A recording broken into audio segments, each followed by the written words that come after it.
बिस्मिल्लाहिर्रहमानिर्रहीम। आज का हमारा जो टॉपिक है वो सेप्टिक शॉक है। सेप्टिक शॉक के अंदर हम देखेंगे कि सेप्टिक शॉक के काज क्या है। उसके बाद काज के बाद हम देखेंगे कि पेशेंट के अंदर क्लिनिकल फ़ीचर क्या आते होते हैं। क्लिनिकल फ़ीचर के बाद इन्वेस्टिगेशन ऑफ चॉइस क्या होती है, हमारी लैब इन्वेस्टिगेशन क्या होती है। इन्वेस्टिगेशन के बाद हम ट्रीटमेंट ऑफ चॉइस देखेंगे इसके अंदर। सेप्टिक शॉक, जैसा कि वर्ड से पता चल रहा है, सेप्टिक और शॉक। शॉक का तो आपको ऑलरेडी पता है। शॉक का मतलब होता है hypoperfusion.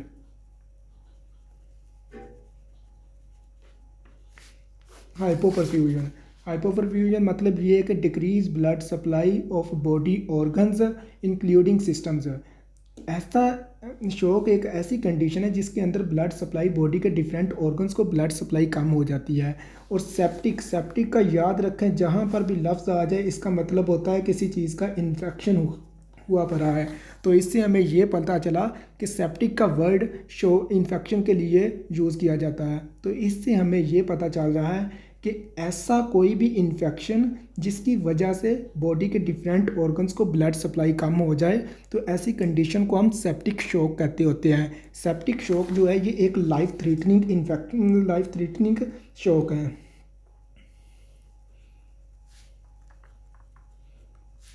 Septic shock is life threatening shock. वो कहता है कि सेप्टिक शॉक जो है ये एक लाइफ थ्रेटनिंग शॉक है। इसके अंदर 99% जो रेशो होती है वो डेथ रेशो होती है। 99% डेथ रेशो होती है इसके अंदर। Only 1% chances of prognosis. Only 1% chances of prognosis होते हैं। सो इससे हमें ये पता चला कि ये वेरी वेरी बैड प्रोग्नोसिस है। इसके अंदर 99% चांसेस तो डेथ के होते हैं पेशेंट के। इतनी ये डेंजरस कंडीशन है। इसके अंदर क्या होता है कि सेप्टिक शॉक एक ऐसी कंडीशन है जिसके अंदर इन्फेक्शन की वजह से ब्लड सप्लाई बॉडी के डिफरेंट ऑर्गन्स को कम हो जाती होती है। सेप्टिक शॉक एक डिफरेंट किस्म के इन्फेक्शंस होते हैं जो कि वेजोडाइलेशन करवा देते होते हैं। अब इन डिफरेंट इन्फेक्शन में से जो मोस्ट कॉमन इन्फेक्शंस होते हैं वो बैक्टीरियल इन्फेक्शंस होते हैं जो सेप्टिक शॉक करवाते हैं। मोस्ट कॉमन जो होते हैं वो बैक्टीरियल इन्फेक्शन होते हैं।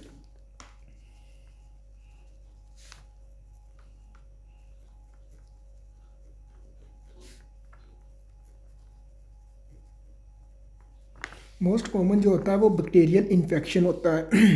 फॉर एग्ज़ाम्पल ये देखें, सपोज करें ये एक ब्लड वेसल हमने ली।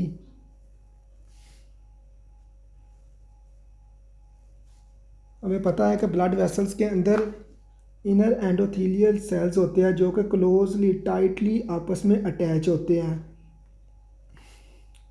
अब होता क्या है, ये बाहर बैक्टीरिया पड़ा हुआ है।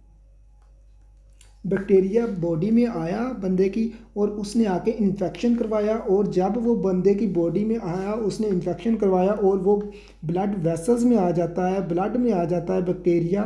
तो ये ब्लड में आता है और ये अपने टॉक्सिन्स को रिलीज़ करता है। और ये टॉक्सिन फिर ये एंडोथेलियल सेल्स को डैमेज करना शुरू कर देती है, जिसके नतीजे में ये वेजोडाइलेशन करवा देता होता है। तो दरअसल वो कहना ये चाह रहा है कि इस कंडीशन में बैक्टीरिया जो है वो बॉडी में आता है, इन्फेक्शन करवाता है और ब्लड में जब आता है तो ये अपने टॉक्सिन्स को रिलीज़ करता है। और ये टॉक्सिन्स फिर ब्लड वेसल्स के एंडोथेलियल सेल्स की डैमेजिंग करवाना शुरू कर देते हैं।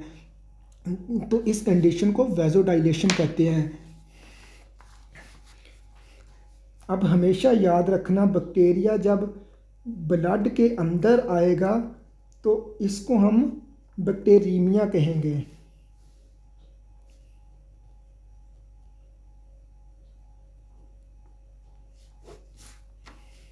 दूसरा पॉइंट हमेशा याद रखना, बैक्टीरिया प्लस ब्लड में आ गया और प्लस इसने टिश्यू डैमेजिंग करवा दी, तो इस कंडीशन को हम सेप्सिस कहते होते हैं। जहाँ तक हमने क्या बात की, हमने ये बात की कि सेप्टिक शॉक एक ऐसा शॉक है जो कि किसी इन्फेक्शन की वजह से बॉडी के डिफरेंट ऑर्गन्स को ब्लड सप्लाई कम हो जाए तो उसको हम सेप्टिक शॉक कहते होते हैं। सेप्टिक शॉक जो है कि वो डिफरेंट इन्फेक्शन की वजह से हो सकता है। वो वायरल इन्फेक्शन भी हो सकता है, वो फंगल इन्फेक्शन भी हो सकता है, वो पैरासाइटिक इन्फेक्शन भी हो सकता है। इसी तरह मगर मोस्ट कॉमन जो काज है उसका वो बैक्टीरियल इन्फेक्शन होता है। बैक्टीरिया जब ब्लड में आता है तो हम इस कंडीशन को बैक्टीरीमिया कहते होते हैं। और जब बैक्टीरिया ब्लड में आ जाता है उसके बाद वो मज़ीद टिश्यू डैमेजिंग करवा दे तो इस कंडीशन को हम सेप्सिस कहते होते हैं। अब उसके बाद क्या होता है कि सपोज करें इस बैक्टीरिया ये जो ब्लड में आया इसने टिश्यू डैमेजिंग करवाई, इसने टिश्यू डैमेजिंग करवाई तो डॉक्टर ने इस बंदे का ब्लड सैंपल लिया और डॉक्टर ने जब ब्लड सैंपल लिया तो उसको उसको लैब्स के अंदर स्लाइड्स के ऊपर अंडर माइक्रोस्कोप देखा तो डॉक्टर्स को दो तरह के बैक्टीरिया मिले। एक नंबर 1 बैक्टीरिया को डॉक्टर ने ग्राम पॉजिटिव बैक्टीरिया का नाम दे दिया, नंबर 1 बैक्टीरिया।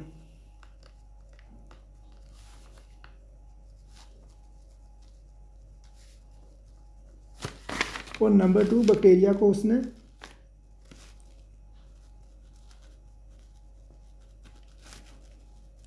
ग्राम नेगेटिव का नाम दे दिया। अब हम देखते हैं कि इन दोनों के दरमियान डिफरेंस क्या है। सबसे पहले तो हमें ये पता होना चाहिए कि बैक्टीरिया चीज़ क्या होती है। दरअसल बैक्टीरिया ये है कि ये देखिए ये बैक्टीरिया अंदर न्यूक्लियस होता है, ये बैक्टीरिया की सेल आउटर मोस्ट लेयर जो सेल वाल होती है, और सेल वाल जो है इसकी पेप्टाइडोग्लाइकेन की बनी होती है। अब हमें वर्ड से पता चल रहा है कि पेप्टाइड का वर्ड जो यूज़ किया जाता है पेप्टाइडो का, वो पेप्टाइड के लिए यूज़ किया जाता है। और पेप्टाइड एक प्रोटीन है। और ग्लाइकेन का वर्ड यूज़ किया जाता है ग्लूकोज के लिए। तो इससे हमें ये पता चला कि बैक्टीरिया जो होते हैं वो प्रोटीन और ग्लूकोज से मिलके बने होते हैं। ये तो एक था नॉर्मल बैक्टीरिया के बारे में इंट्रोडक्शंस। उसके बाद हम देखते हैं कि जो डॉक्टर ने उसका ब्लड लिया, सैंपल लिया और उसको उसने स्लाइड के ऊपर जब अंडर माइक्रोस्कोप देखा उसे दो बैक्टीरियाज मिले, दो तरह के, एक ग्राम पॉजिटिव बैक्टीरिया मिला और एक ग्राम नेगेटिव बैक्टीरिया मिला। अब हम देखते हैं कि ग्राम पॉजिटिव बैक्टीरिया में क्या डिफरेंस होता है और ग्राम नेगेटिव बैक्टीरिया में क्या डिफरेंस होता है। वन बाय वन हम देखेंगे। पहले हम ग्राम पॉजिटिव बैक्टीरिया को देखेंगे।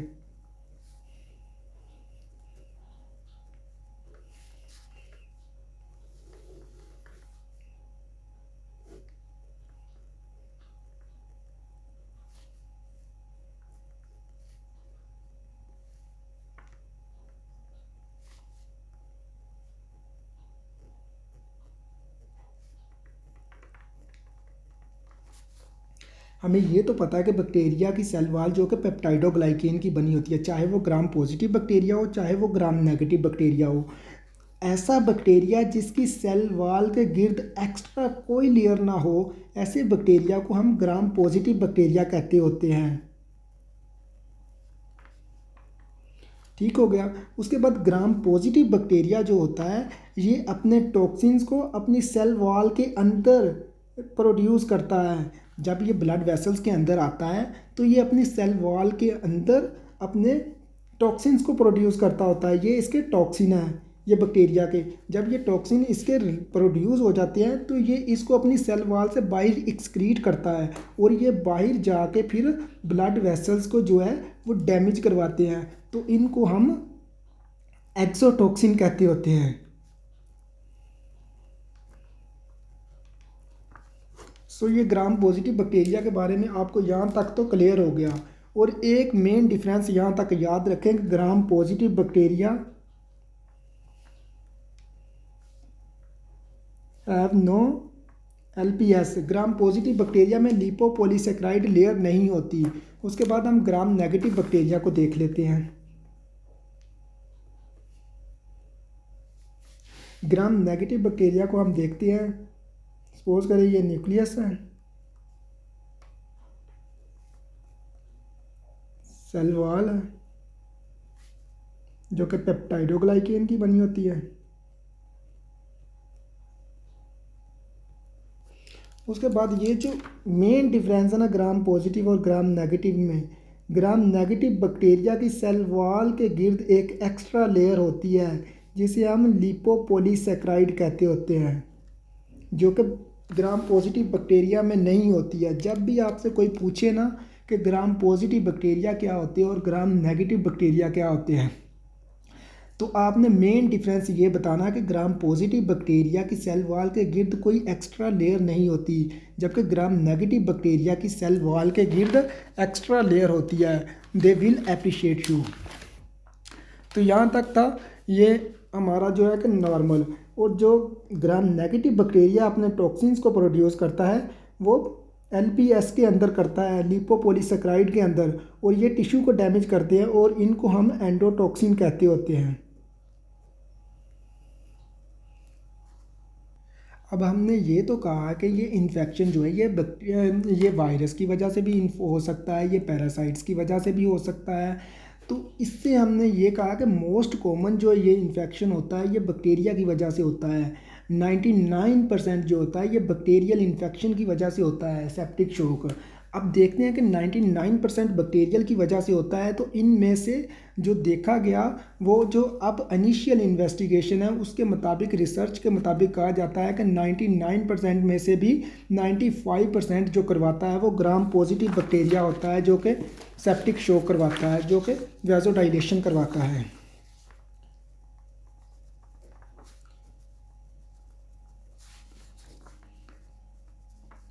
95% ग्राम पॉजिटिव बैक्टीरिया होता है जो कि सेप्टिक शॉक करवाता है, जो कि वैसोडाइलेशन करवाता होता है। अब हम इसका मैकेनिज़्म देखते हैं कि इसका मैकेनिज़्म क्या होता है कि अगर किसी बंदे को बैक्टीरियल इन्फेक्शन हो जाए तो उसके बाद सेप्टिक शॉक को वो कैसे लीड करवाएगा। अब हम वो मैकेनिज़्म देखेंगे। मैकेनिज़्म भी इसको कह देते होते हैं और इसको पैथोफिजियो भी कह देते हैं।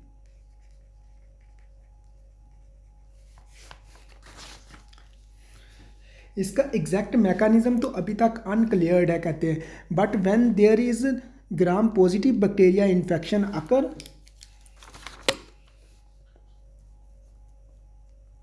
Exact mechanism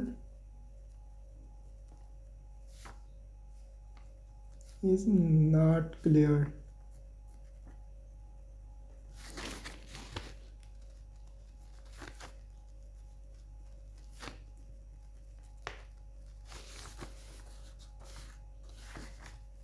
But when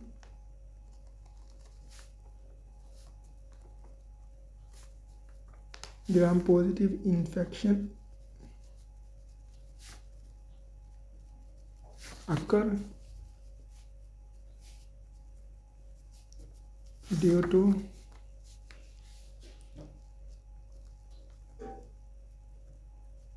infection, the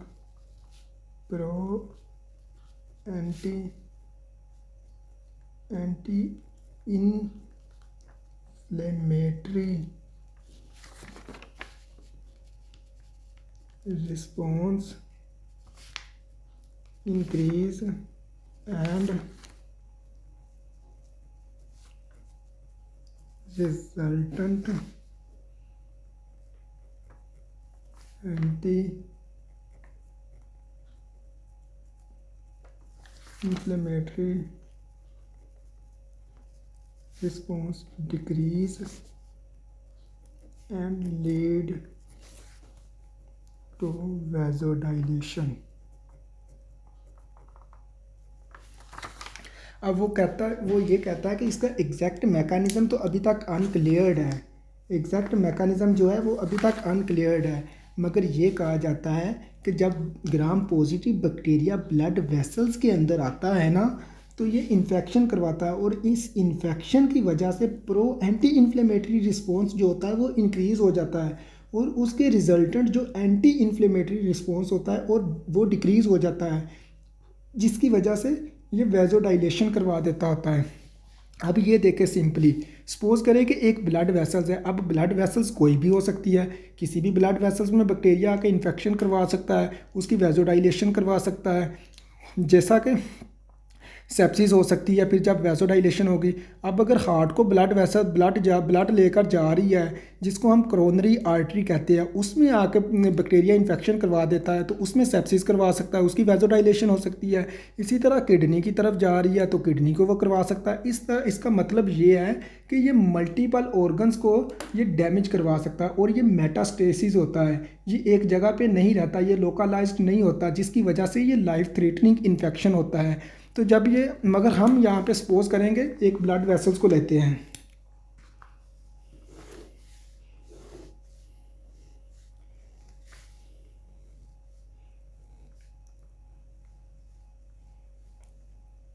suppose करें ये एक ब्लड वेसल्स है, डायग्राम पे नहीं जाना, मेरी ड्राइंग ऐसी ही है।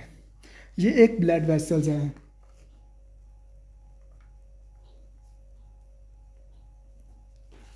ये बैक्टीरिया है। अब होता क्या है कि बैक्टीरिया बॉडी में आया, उसने इन्फेक्शन करवाया और ये ब्लड में आ गया।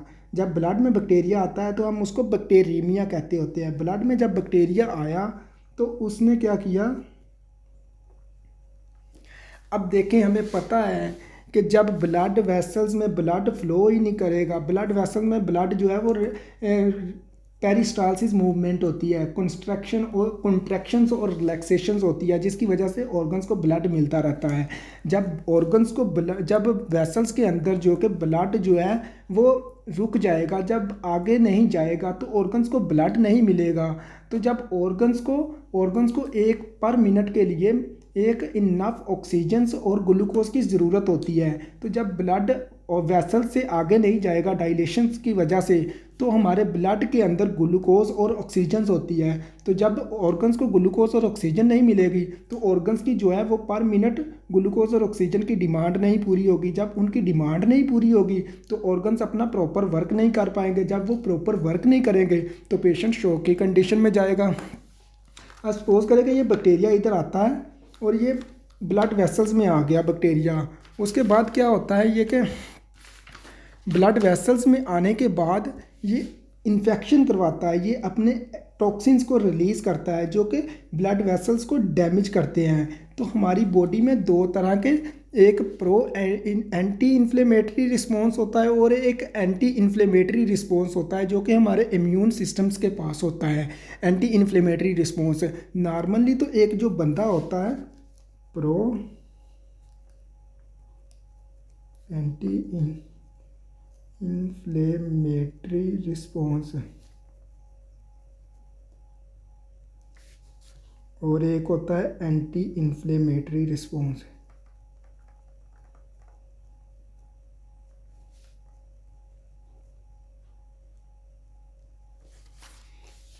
एक नॉर्मल बंदे में तो ये प्रो एंटी इन्फ्लेमेटरी रिस्पॉन्स जो होते हैं ये इन्फ्लेमेशंस को जो है रिस्पॉन्स करते होते हैं, और जो एंटी इन्फ्लेमेटरी रिस्पॉन्स होते हैं ये इन्फ्लेमेशन को डिक्रीज़ करते हैं। एक नॉर्मल बंदे में तो इन दोनों का लेवल जो है वो एक नॉर्मल होता है, एक नॉर्मल रेंज में होता है, लेवल होता है एक।